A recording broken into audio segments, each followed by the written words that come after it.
Hello नमस्कार साथियों, स्वागत है आपका। कैसे हैं आप सभी? आज आशा करता हूँ, उम्मीद करता हूँ सभी लोग स्वस्थ मस्त होंगे। आप लोगों की पढ़ाई लिखाई बहुत शानदार तरीके से चल रही होगी। प्यारे साथियों, हम लोग बात कर रहे हैं, आज की क्लास में बात करेंगे बहुत महत्वपूर्ण पॉलिटी के बारे में। यानी पॉलिटी से संबंधित जो हमारे आर ओ यूपीपीसीएस या फिर बीपीएससी या फिर किसी एग्ज़ाम के लिए ज़रूरी है, वो सब के लिए हम डिस्कस करेंगे। प्यारे साथियों, ध्यान दीजिएगा। यहाँ पर पहला प्रश्न आपके सामने है, कह रहा है कि संविधान के अनुच्छेद के संदर्भ में अनुच्छेद 2 के संदर्भ में निम्नलिखित कथनों पर विचार करें। कह रहा है कि यह संसद को भारत के संघ में नए राज्य जोड़ने का अधिकार देता है। यह संसद को नए राज्य की स्थापना का भी अधिकार देता है जो कि भारत का हिस्सा है। क्या इसमें से सही है? केवल एक, केवल दो, एक और दो, इनमें से कोई नहीं। Consider the following statement with the reference to Article 2 of the Constitution. It empowers Parliament to add new state of the to the Union of India. It also empowers the Parliament to establish a new state which is part of India. Which of the statement given is are correct? अब देखिए, यहाँ पर समझने वाली बात ये है कि जब हम भारतीय संविधान के भाग 1 की बात करते हैं, भाग 1 जो है वो क्या बतलाता है? साथी ध्यान दीजिएगा। भाग 1 जो है वह क्या बतलाता है? आपका बहुत इम्पोर्टेंट टर्म बताता है कि यह इसका जो शीर्षक, भाग 1 का जो शीर्षक है, आपको भी पता है कि यह संघ और उसके क्षेत्र के बारे में बताता है। संघ और उसके क्षेत्र के बारे में बताता है। साथ ही साथ इसमें अनुच्छेद 1 में इन अनुच्छेद 1 से लेकर के 4 तक शामिल है। 1 से लेकर के 4 तक भाग 1 है, ये आप खूब और भली भांति जानते हैं। संविधान का जो भाग 1 है, देश और राज्यों के संघ के रूप में भारत के संविधान से संबंधित कानूनों का संकलन है जिससे ये बना है। संविधान के इस भाग में राज्यों की सीमाओं की स्थापना, इसमें राज्यों की सीमाओं की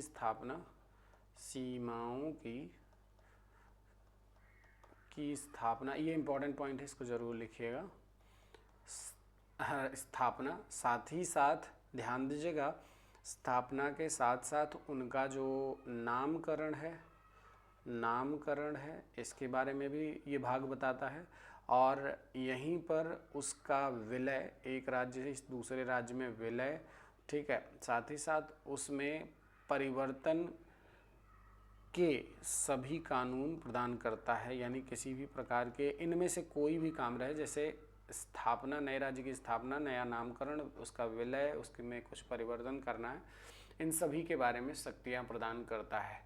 अब पॉइंट ये आता है कि संविधान का जो अनुच्छेद 2 है, इसका संबंध किससे है? तो ये नए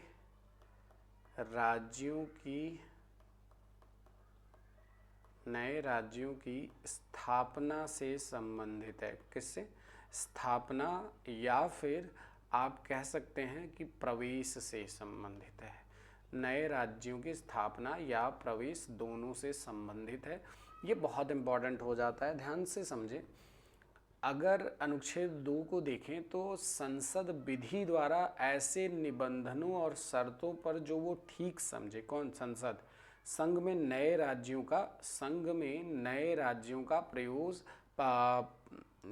का प्रवेश और उनकी स्थापना कर सकता है। तो आप ये कहेंगे कि ये वाला जो वर्ड है, यानी ये सही है। It empowers the parliament to add new state to the union of India. अब दूसरा जो पॉइंट है वो क्या कह रहा है? संविधान का जो अनुच्छेद 3 है, अगर इसके अनुसार इसको पढ़ें, यह संसद को नए राज्य की स्थापना का भी अधिकार देता है जो कि भारत का हिस्सा है। अब देखिए, संविधान का जो आर्टिकल 3 है वो क्या कहता है? आर्टिकल 3 की बात जब करते हैं तो ये कहता है कि नए राज्यों के निर्माण और वर्तमान राज्यों के क्षेत्रों, सीमाओं और या नामों में परिवर्तन, या नामों में परिवर्तन नामों में परिवर्तन का अधिकार प्रदान करता है। का अधिकार आर्टिकल 3 प्रदान करता है। तो अब आप देखिए, यह कह रहा है नए राज्यों की स्थापना का भी अधिकार है। तो नए राज्यों की स्थापना का अधिकार भाग 1 में है, ना कि अनुच्छेद 2 में। तो भाग 1 के आर्टिकल 3 में इसके बारे में बतलाया गया है। आर्टिकल 3 क्या कह रहा है कि भैया नए राज्यों के निर्माण वर्तमान राज्यों के क्षेत्रों, सीमाओं या नामों में परिवर्तन का अधिकार प्रदान करता है। तो इसके हिसाब से अगर देखें तो ये वाला जो लाइन है ये गलत है, ये आर्टिकल 2 के संदर्भ में पूछ रहा है, तो ये गलत है। तो ठीक है, तो आप कह सकते हैं कि यहाँ पर केवल एक सही है, यानी ओनली 1 सही है। तो इसका आंसर क्या हो जाएगा? 1 हो जाएगा। अच्छा, यहीं पर जब हम आर्टिकल 4 की बात करते हैं, अब चूंकि आप जानते हैं कि आर्टिकल 1 कहता है यूनियन ऑफ स्टेट्स की बात करता है, कॉन्सेप्ट क्या है इसका? यूनियन ऑफ स्टेट्स की बात करता है। लेकिन आप आर्टिकल 1 जान गए, 2 जान गए, 3 जान गए, जब 4 की बात करें तो 4 क्या कहता है साथी? यह पहली और चौथी अनुसूची और पूरक आकस्मिक परिणामी मामलों के संशोधन के लिए अनुच्छेद 2 और 3 के तहत बनाए गए कानून से है। तो आप ये कह सकते हैं कि इसका आंसर केवल और केवल 1 होगा। अब आपको यहाँ पर क्लैरिटी होगी। हम आगे बढ़ते हैं साथी, ठीक है। अगले प्रश्न पर बढ़ते हैं। देखिए अगला प्रश्न पढ़िएगा, क्या कहना चाह रहा है बहुत अच्छे से समझते हैं, एक एक पॉइंट को एक्सप्लेन करते हुए हम सभी साथी आगे बढ़ेंगे।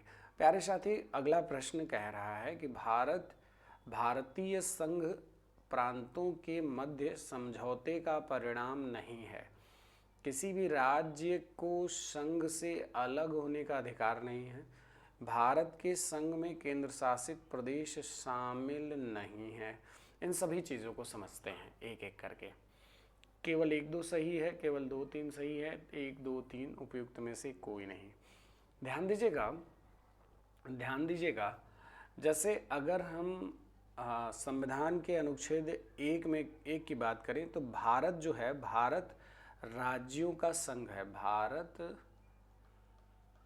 राज्यों का संघ है, राज्यों का संघ। आपको पता है यूनियन ऑफ स्टेट्स, इसको क्या कहते हैं? India is union of states. India is union of states, ठीक है। साथ ही साथ ध्यान दीजिएगा, तो इसका मतलब है कि आप ये कह सकते हैं कि यहाँ पर जो कथन 2 है, ध्यान दीजिएगा, कथन भारत संघ प्रांतों में मध्य समझौते का परिणाम नहीं है, बिल्कुल सही बात है, ठीक है।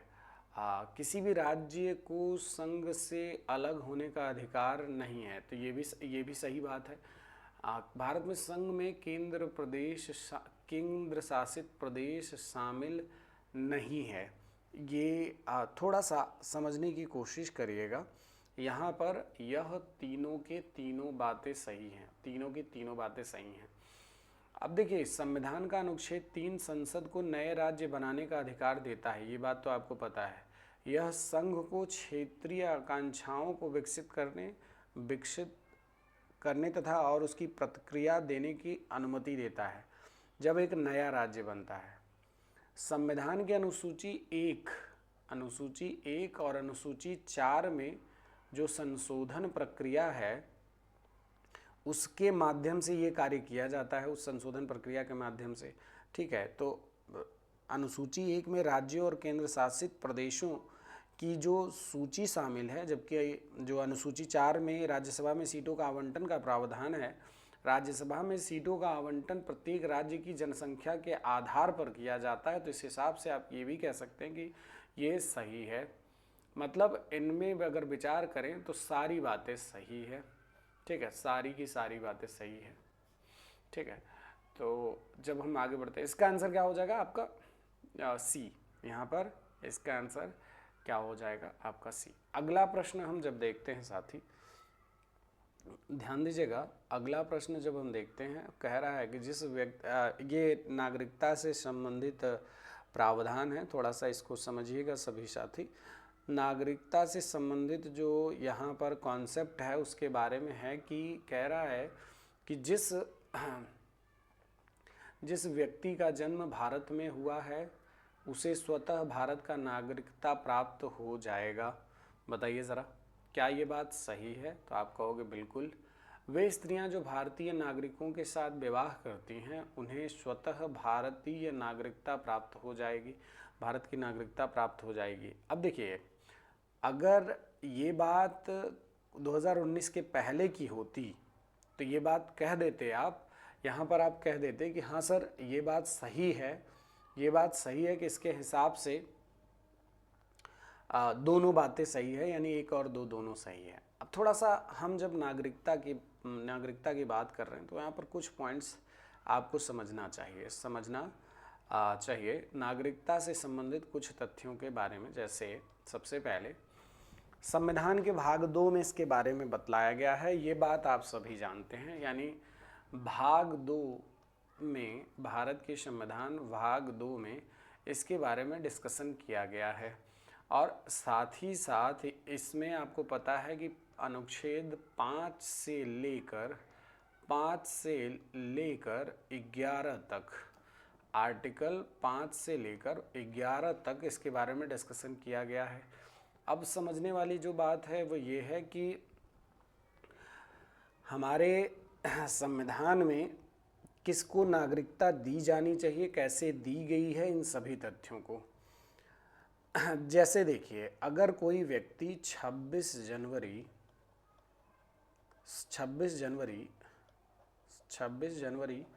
1950 को, या जिस दिन भारत का पूरा संविधान लागू हो गया को, या उसके बाद भारत का नागरिक बने तो उसको संविधान के भाग 2 में संसद की नागरिकता से संबंधित बनाए गए कानून के अधिकार ही उसको भारत की नागरिकता मिलेगी। ध्यान दीजिएगा, इसमें भारत में जब नागरिकता के अधिकार की बात की जाती तो वहाँ पर 1955 के भारतीय नागरिकता संबंधी कानून का डिस्कशन किया जाता है। अब भारत के जो 1955 की नागरिकता का कानून है, इसमें 2019 में कुछ संशोधन किया गया है। 2019 में कुछ संशोधन किया गया है। अब देखिए, सबसे पहले नागरिकता अधिनियम 1955 द्वारा भारतीय नागरिकता प्राप्त करने की जो शर्तें थी 1955 की में अगर देखें तो भारतीय नागरिकता की जो प्राप्त करने की शर्तें थी उसमें सबसे पहला शर्त था जन्म।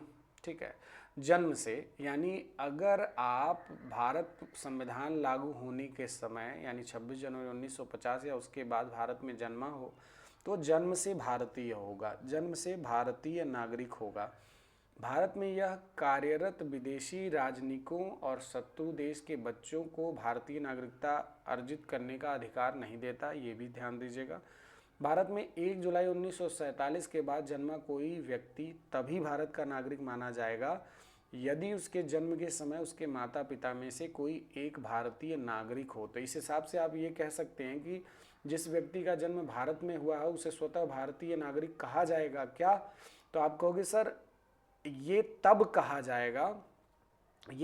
कहा जाएगा जब उसके माता पिता में से कोई एक भारत का नागरिक हो, वो भी कब 1 जुलाई 1947 से पहले, मतलब 1950 के पहले अगर उसके माता पिता वहीं के हैं भारत के अंदर के, तब अगर कोई भी व्यक्ति जन्म लेता है तो उसको भारत की नागरिकता प्रदान की जाएगी। तो ये तब सही हो जाएगा, तब मतलब ये लाइन गलत हो जाएगा क्योंकि आप कह रहे हो कि जिस व्यक्ति का जन्म भारत में हुआ है। जैसे मान लीजिए कोई विदेशी महिला भारत में आई है, उस पहले से मतलब यहाँ पर अगर बच्चा कोई होता है तो क्या उसको भारत का नागरिक मान लिया जाएगा? जैसे मान लीजिए अमेरिका का कोई पति पत्नी आए भारत में घूमने, यहाँ पर उनको बेबी हो जाता है तो क्या उसको भारत का नागरिक माना जाएगा? नहीं।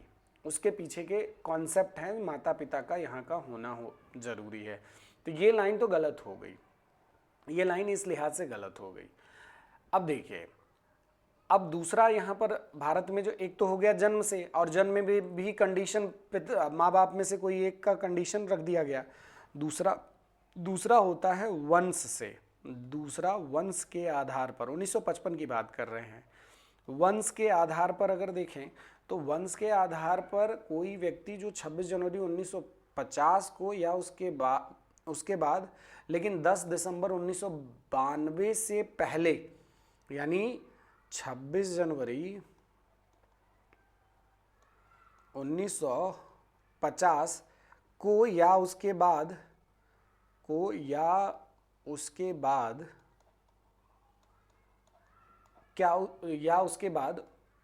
कब 10 दिसंबर 1992 से क्या पहले भारत के बाहर अन्यत्र कहीं हुआ हो, भारत के बाहर अन्यत्र कहीं भी हुआ हो, मतलब कोई व्यक्ति जिसका वंश भारत में रहता हो, भारत के बाहर कहीं भी हुआ हो, तो वंश से भारतीय नागरिकता प्राप्त करने के लिए पात्र होगा 10 दिसंबर 1992 तक।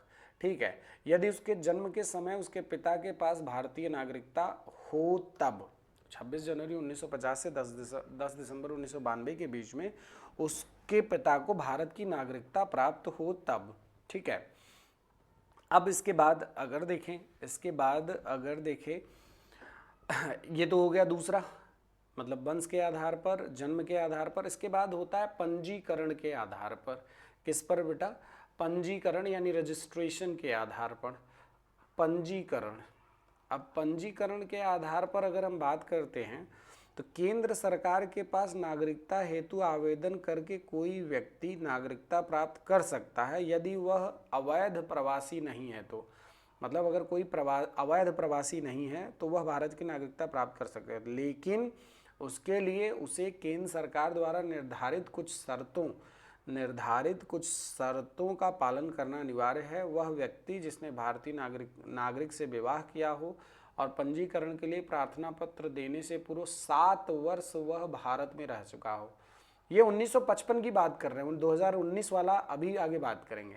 7 वर्ष वह भारत में रह रहा हो, 7 वर्ष से भारत में रह रहा हो, भारतीय नागरिकता प्रदान की जा सकती है। इसलिए तो आप कह सकते हैं वे स्त्रियां जो भारतीय नागरिकों के साथ विवाह करती हैं वो उन्हें स्वतः भारत की नागरिकता प्राप्त हो जाएगी, ऐसा नहीं है।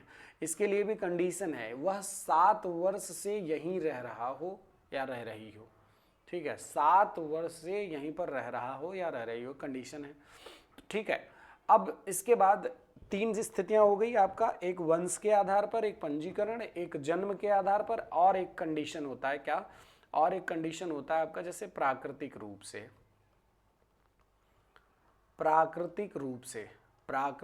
से क्या आप क्या बन सकते हैं, यहाँ भारत की नागरिकता प्राप्त कर सकते हैं। केंद्र सरकार नागरिकता हेतु आवेदन प्राप्त होने पर किसी व्यक्ति को यदि वह अवैध प्रवासी नहीं है तो प्राकृतिक रूप से भारतीय नागरिकता प्रदान की जा सकती है, किंतु उसके लिए आवेदन करने वाले व्यक्ति को निर्धारित कुछ योग्यताएं रखनी आवश्यक होती हैं, जिसमें जो बड़ा लंबा है उसके बारे में कभी बात करेंगे अगले प्रश्न में।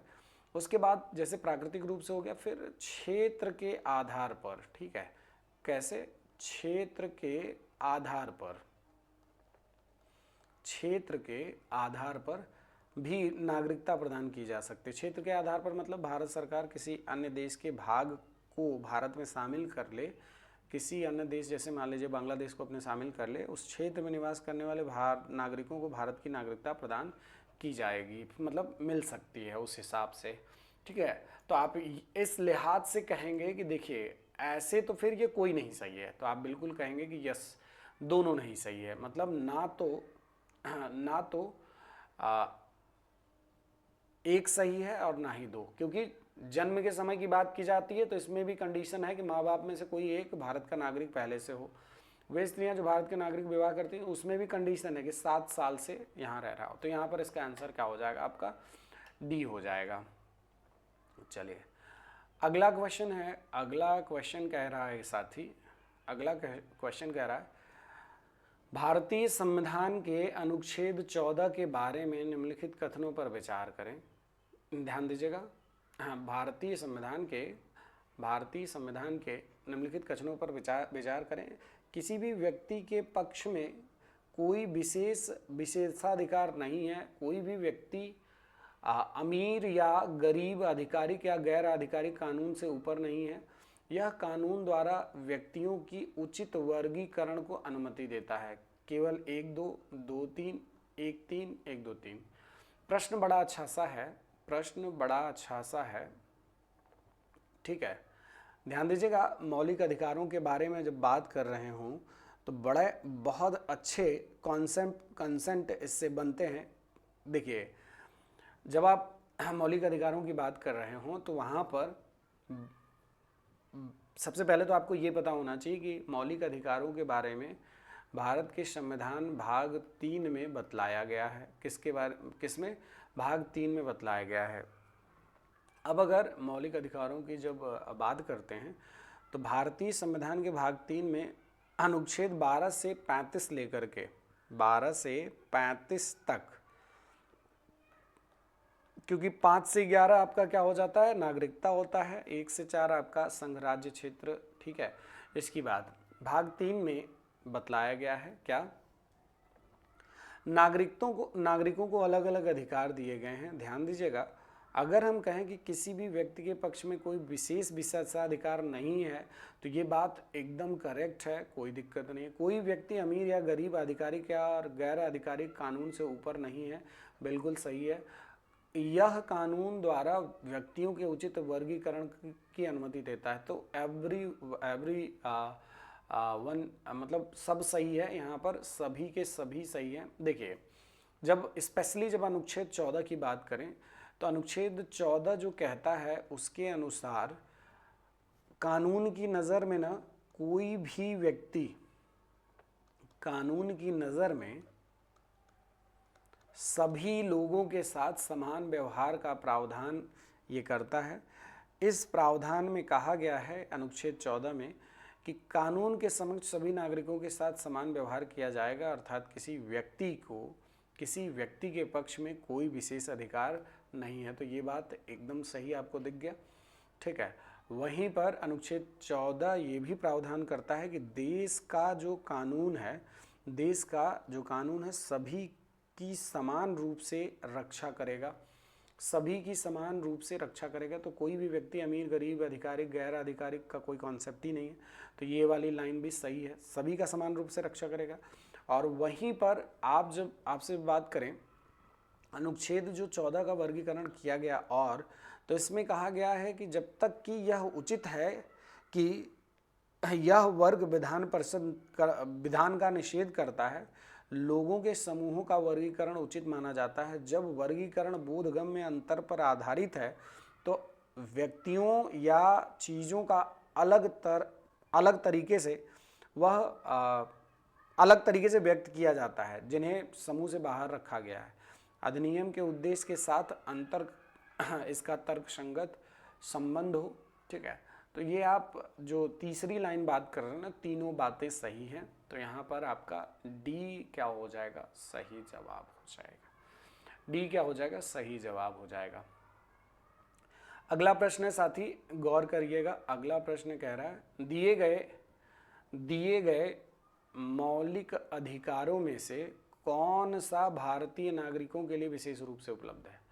कानून के समक्ष समानता और कानूनों की समान सुरक्षा, शैक्षणिक संस्थानों की स्थापना के लिए अल्पसंख्यकों का अधिकार, ठीक है, अल्पसंख्यकों की भाषा, लिपि और संस्कृति का संरक्षण, ये सारी चीज़ें बताइए। अब देखिए, जब हम बात करें मौलिक अधिकारों के क्रम में तो कानून के समक्ष समानता और कानूनों की समान सुरक्षा। देखिए, कानून के समक्ष समानता तक तो बात सही है, ये बात सही है। कानूनों की समान सुरक्षा, ये थोड़ा सा तर्कसंगत नहीं दिखता, ये थोड़ा सा तर्कसंगत नहीं दिखता, क्योंकि कानून की नज़र में सभी लोगों के साथ समान व्यवहार प्रावधान है। इस प्रावधान में कहा गया है कि कानून के समक्ष सभी नागरिकों के साथ समान व्यवहार किया जाएगा। देश का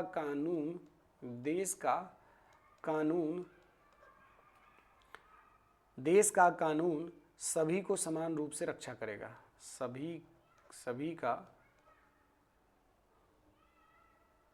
सभी का समान रूप से रक्षा करेगा। तो पहला लाइन गलत है, पहला ये वाला ऑप्शन गलत है। शैक्षिक संस्थानों की स्थापना और प्रशासनों के लिए अल्पसंख्यकों का अधिकार, हम इसकी बात करें जब, तो ध्यान दीजिएगा यहाँ पर जब हम बात करें कि शैक्षिक संस्थानों की स्थापना और अल्पसंख्यकों का अधिकार, तो आपने पढ़ा होगा आर्टिकल 30। आर्टिकल 30 क्या कहता है? आर्टिकल 30 कहता है साथी कि शैक्षणिक संस्थानों की स्थापना और प्रशासन का अल्पसंख्यकों के अधिकार से संबंधित है, जिसमें 30 के 1 में क्या बताया गया है कि सभी अल्पसंख्यकों को चाहे वे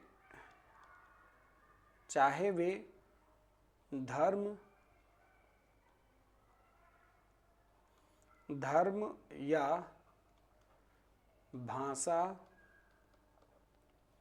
पर आधारित हों,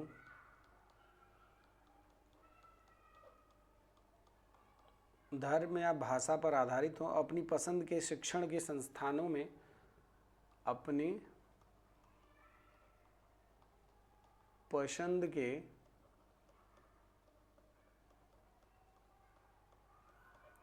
शिक्षण संस्थानों में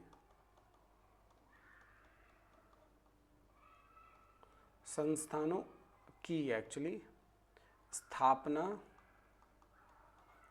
की स्थापना और प्रशासन करने का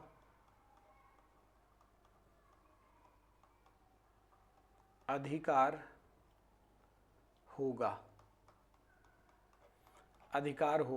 ठीक है, तो इसलिए अगर इस हिसाब से देखें तो अल्पसंख्यकों सभी का समान अधिकार होगा ना। तो शैक्षिक संस्थानों की स्थापना और प्रशासन के लिए अल्पसंख्यकों का अधिकार, तो ये सभी के लिए है। तो ये वाली बात आप देखेंगे तो कथन 2 यहाँ पर क्या सही हो जाएगा? ये आपका सही हो जाएगा। ये जो मुद्दा है यह बिल्कुल सही हो जाएगा। अब इसके आगे जब हम बात करें अल्पसंख्यकों की भाषा, लिपि और संस्कृति का अधिकार, आपको पता होगा अनुच्छेद 29 आर्टिकल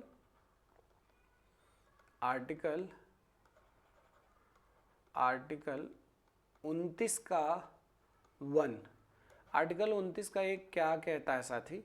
आर्टिकल 29 का 1 कहता है कि भारत के क्षेत्र या उसके किसी भाग में रहने वाले नागरिकों के किसी भी वर्ग की अपनी एक अलग भाषा, लिपि या संस्कृति है, उसे संरक्षित करने का अधिकार होगा। तो अल्पसंख्यकों की भाषा, लिपि, संस्कृति का संरक्षण, तो ये सही है। तो ये आपका अनुच्छेद 29 के 1 में है। तो आप कह दोगे यहाँ पर आपका कौन कौन सा सही होगा? तो 1 गलत है, 2 और 3 सही है। C is right here.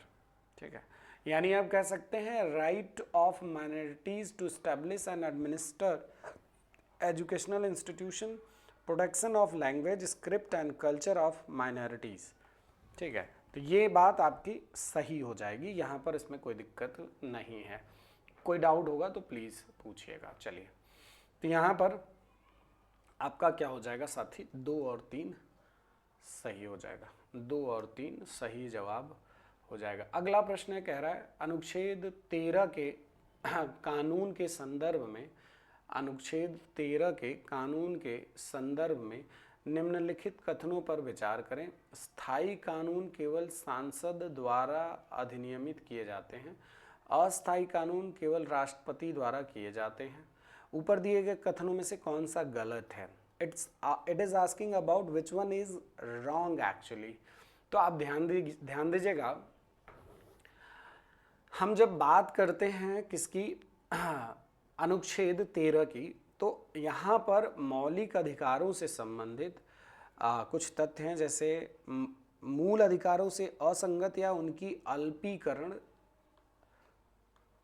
अल्पीकरण करने वाली विधियों से संबंधित इसमें प्रावधान है। और इसमें ये जो बात कही जा रही है, अनुच्छेद 13 के 3 में कहा गया है कि जब तक कि संदर्भ से अन्यथा अपेक्षित न हो, विधि के अंतर्गत भारत के राज्य क्षेत्र में विधि का बल रखने वाला कोई अध्यादेश, कोई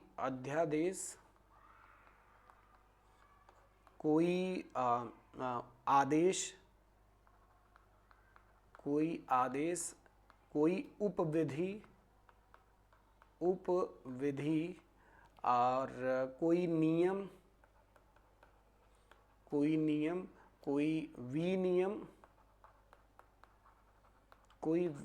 विनियम, अधिसूचना,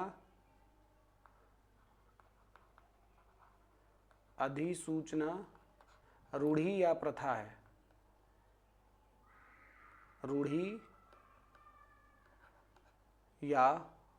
है। अर्थात अस्थायी कानून राष्ट्रपति के अलावा राज्यपाल द्वारा भी जारी किया जा सकता है। अस्थायी कानून राष्ट्रपति के अलावा राज्यपाल द्वारा भी जारी किया जा सकता है।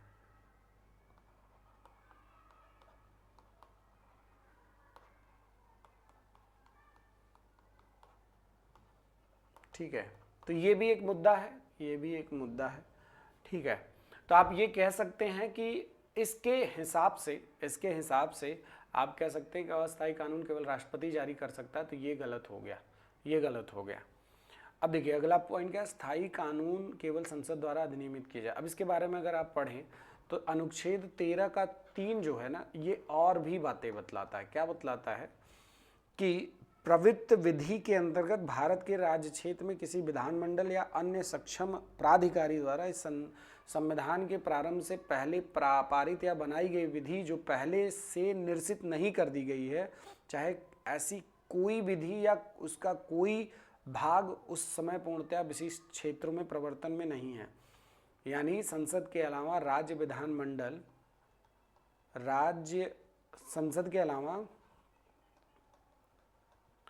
संसद के अलावा राज्य विधानमंडल द्वारा भी स्थायी कानून अधिनियमित किए जाते हैं।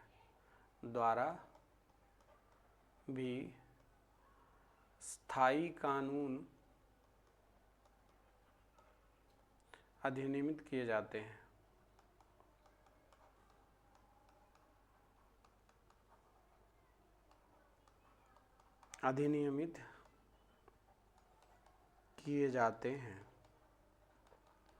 आपने देखा, तो ये क्या हो गया आपका, ये भी आपका गलत है।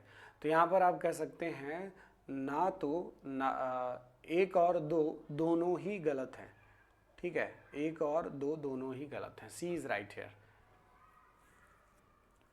ठीक है, चलिए अगला प्रश्न है रिट के संबंध में। एक प्रश्न है यहाँ पर, क्या साथी, रिट के संदर्भ में निम्नलिखित कथनों पर विचार करें। उच्च न्यायालय की तुलना में सर्वोच्च न्यायालय का अधिकार क्षेत्र व्यापक है। ठीक है, उच्च न्यायालय अपने अधिकार क्षेत्र बाहर स्थित प्राधिकरण रीट द्वारा जारी कर सकता है। यहाँ पर केवल एक सही है, केवल दो, दोनों सही है, ना तो एक ना तो दो।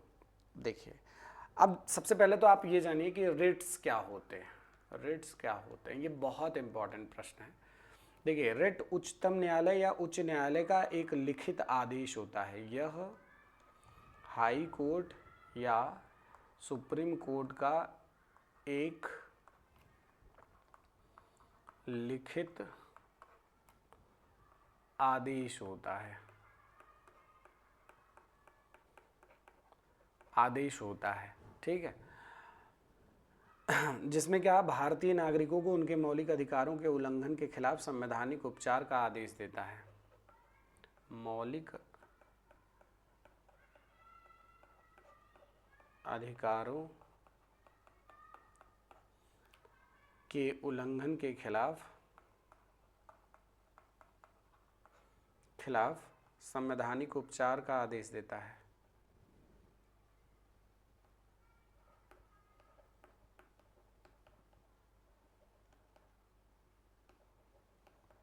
संवैधानिक उपचार का आदेश देता है। क्लियर है? ठीक है बेटा, अब ध्यान दीजिएगा, अब यहाँ पर ध्यान दीजिएगा, इसमें बहुत सारी चीज़ें हैं। अगर भारतीय संविधान की अनुच्छेद 32 के संविधान के उपायों से संबंधित बातों को करें तो यहाँ पर कई सारी चीज़ें हैं। जैसे आप अनुच्छेद 226 के तहत कई शक्तियाँ प्रदान की गई हैं, जैसे बंदी प्रत्यक्षीकरण, हैबियस कॉर्पस, ठीक है। जैसे आप अनुच्छेद 226 की बात करते हैं, अनुच्छेद जब हाई कोर्ट की बात करते हैं और सुप्रीम कोर्ट अनुच्छेद 32, हाई कोर्ट आपका क्या अनुच्छेद 226, इसमें क्या आपका हैबियस कॉर्पस यानी आपका क्या बंदी प्रत्यक्षीकरण, और साथ ही साथ आपका परमादेश का मतलब मैंडमस, ठीक है, मैंडमस, और उत्प्रेषण यानी आपका सर्टियोररी मैंडमस, यानी इसको आप क्या कहते हैं, उत्प्रेषण,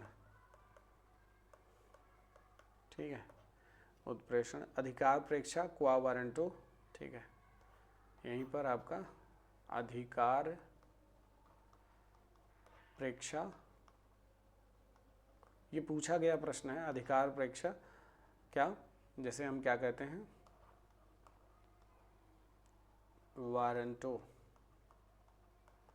वारंटो, और आपका क्या, इसके बाद आपका निषेध, प्रोहिबिशंस,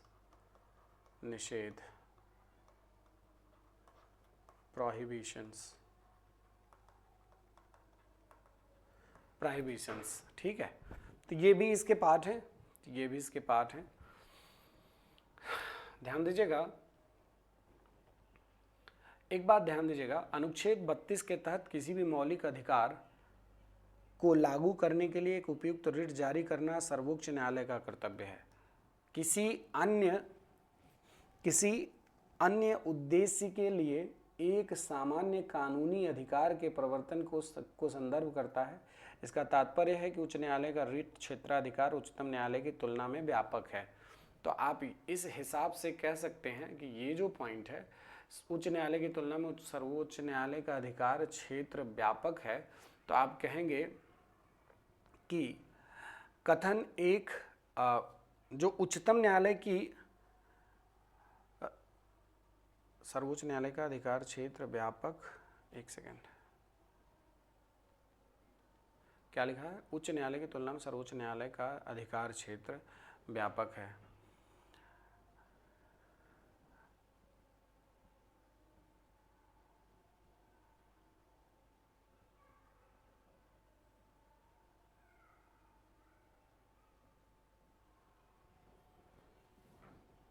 एक सेकेंड साथी, उच्च न्यायालय अपने अधिकार क्षेत्र के बाहर स्थित प्राधिकरण में रिट जारी कर सकता है, ठीक है, रिट जारी कर सकता है इसका मतलब ये है कि अनुच्छेद 32 के 2 में उच्चतम न्यायालय को प्रदत्त शक्तियों के अपमान में ये बात नहीं की जा सकती, तो पहला दूसरा लाइन तो गलत है, ये तो गलत है।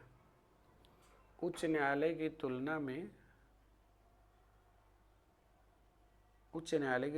सर्वोच्च न्यायालय का अधिकार से व्यापक तो है, लेकिन ये किस रिट के लिहाज से कहेंगे तो देखो, किसी अन्य उद्देश्य के लिए सामान्य कानूनी अधिकार के प्रवर्तन संदर्भित करता है, लेकिन अगर रिट के बारे में कहें तो रिट का लगभग समान अधिकार कह सकते हैं, तो यहाँ पर ये भी गलत है। तो अभी यहाँ पर इसका आंसर डी हो जाएगा रिट के बारे में, क्योंकि ये मौलिक अधिकार से संबंधित है ना, तो मौलिक अधिकार से संबंधित है तो ये डी होगा। अगला प्रश्न है, निम्नलिखित में से कौन सी राज्य की आवश्यक विशेषताएं हैं? चलिए बताइए। प्रश्न है अगला, राज्य शब्द की आवश्यक विशेषताएं हैं। भारत की सरकार और संसद, स्थानीय अधिकारी, अच्छी तरह से परिभाषित क्षेत्र, सजातीय संस्कृतियां। ध्यान दीजिएगा, भारत सरकार की संसद, राज्य के लिए संसद, स्थानीय अधिकारी, ये भी सही है, अच्छी तरह से परिभाषित क्षेत्र, सजातीय संस्कृतियां नहीं होगा, इसमें आपका हो जाएगा 1 2 3, इसमें एक आपका आंसर का हो जाएगा 1 2 3 प्यारे साथियों, ठीक है, होमोजेनियस कल्चर, ओके। हाँ देखिए, अगर हम इसकी बात करें, जैसे राज्य की बात करते हैं तो राज्य जो होता है, एक राज्य की जो विशेषताएं होती हैं वह 8 होती हैं। राज्य की विशेषताएं मूलतः 8। सबसे पहले क्या, उसकी जनसंख्या, ठीक है, उसका क्षेत्र, उसका सरकार, उसका स्थायित्व, कितना हुआ 4, स्थायित्व, उसकी मान्यता,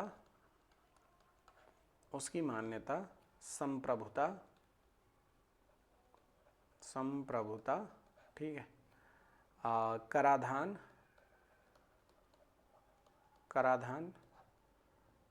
कानूनों की प्रणाली,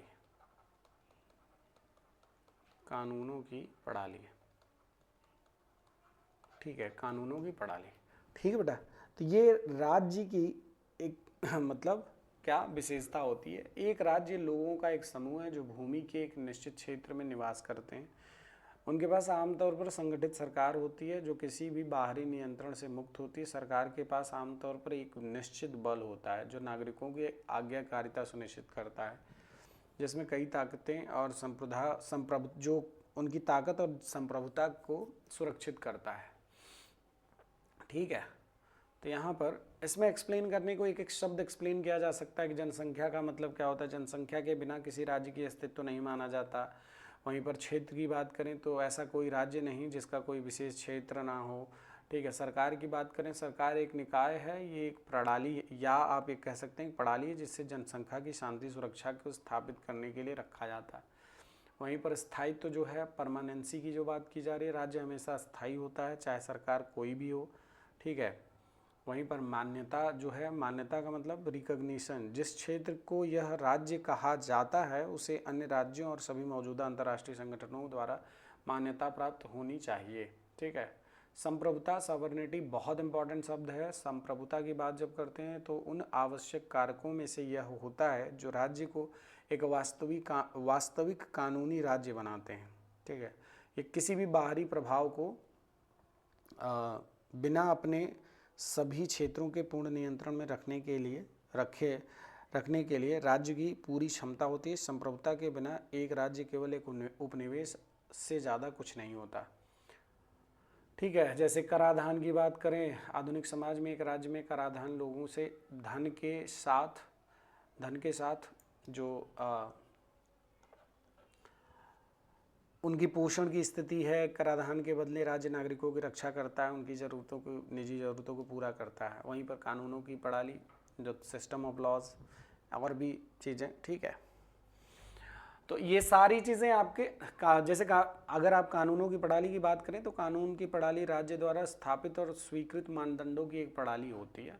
तो ये सारी जनसंख्या, क्षेत्र, सरकार, स्थायित्व, मान्यता, संप्रभुता, कराधान, कानूनों की प्रणाली, ये सब 8 आते हैं, लेकिन यहाँ पर जो एक शब्द है सजातीय संस्कृतियाँ, ये नहीं आती, ठीक है। तो आप कह सकते हैं ठीक है। चलिए अगला प्रश्न है साथी, इसका आंसर क्या हो जाएगा आपका सी। अगला प्रश्न है मौलिक अधिकारों के संदर्भ में निम्नलिखित कथनों पर विचार करें। अनुच्छेद 25 सरकार पर आर्थिक, वित्तीय, राजनीतिक, धर्मनिरपेक्ष गतिविधियों को विनियमित करने के लिए कोई कानून बनाने की बात कही। ठीक है, कोई कानून बनाने से रोकता है। ठीक है, और वहीं पर अनिवार्यता के सिद्धांत की बात करें तो अनिवार्यता का सिद्धांत जो है धर्म की स्वतंत्रता से संबंधित है। तो यहाँ पर इसका आंसर क्या होगा साथी? Options, okay, doctrine of essentiality. देखिए साथी, जैसे अगर हम कहें संविधान का जो अनुच्छेद 25 है, इसमें जो है व्यक्ति की अंतःकरण की स्वतंत्रता होती है। 25 जब बात करें तो इसमें अंतःकरण की स्वतंत्रता, धर्म को मानने,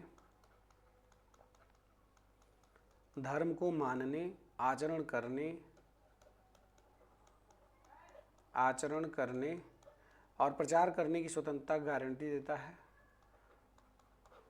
प्रचार करने की स्वतंत्रता की गारंटी देता है। ध्यान दीजिएगा, अनुच्छेद ये जो है ये राज्य कानून बना सकता है इससे संबंधित जो किसी भी धार्मिक प्रथा से जुड़ी किसी भी वित्तीय, आर्थिक, राजनीतिक या धर्मनिरपेक्ष गतिविधि नियंत्रित और प्रतिबंधित करता है।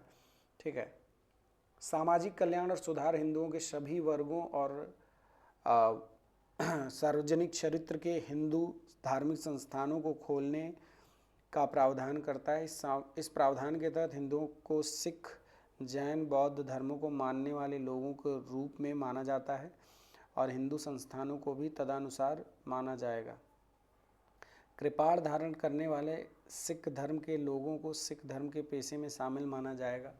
तो यहाँ पर आप जो कह रहे हैं कि गतिविधियों को विनियमित करने के लिए कोई भी कानून बनाने से रोकता है, तो कानून बनाने का अधिकार तो देता है। तो ये जो आपका पॉइंट है ये गलत हो जाता है। ठीक है, तो ये पहला गलत हो जाएगा आपका। इसका आंसर क्या हो जाएगा? बी हो जाएगा। ठीक है साथी, इसका आंसर आपका क्या हो जाएगा? बी हो जाएगा। ठीक है, चलिए, अनिवार्यता के सिद्धांत का जो आविष्कार है वो सर्वोच्च न्यायालय के 7 न्यायाधीशों की पीठ ने 1954 में की थी। ये जो अनिवार्यता, आवश्यकता का सिद्धांत जो है, आवश्यकता नहीं एक्चुअली अनिवार्यता का सिद्धांत, ठीक है, यह आवश्यकता या अनिवार्यता की सिद्धांत की बात कही जाती है। 1954 में सिरूर मठ मामले में किया गया था। यह धार्मिक प्रथाओं की रक्षा के लिए अदालत और विकसित विवादास्पद सिद्धांत पर धर्म के आवश्यक और अभिन्न जो भी पार्ट थे उन पर यह बनाया गया था। अदालत ने माना कि धर्म शब्द सभी अनुष्ठानों और प्रथाओं के अनिवार्य रूप से शामिल करेगा और एक धर्म की आवश्यक और गैर आवश्यक प्रथाओं को निर्धारित करने की जिम्मेदारी अपने ऊपर ले ली। आवश्यक धार्मिक अभ्यास परीक्षण केवल ऐसी धार्मिक प्रथाओं की रक्षा के लिए अदालत द्वारा विकसित एक विवादास्पद सिद्धांत है जो धर्म के लिए आवश्यक और अभिन्न थे। ठीक है, तो आवश्यकता का सिद्धांत इंपॉर्टेंट है। इसका आंसर आपका बी हो जाता है। चलिए, इसके आगे अगली क्लास में बात करेंगे।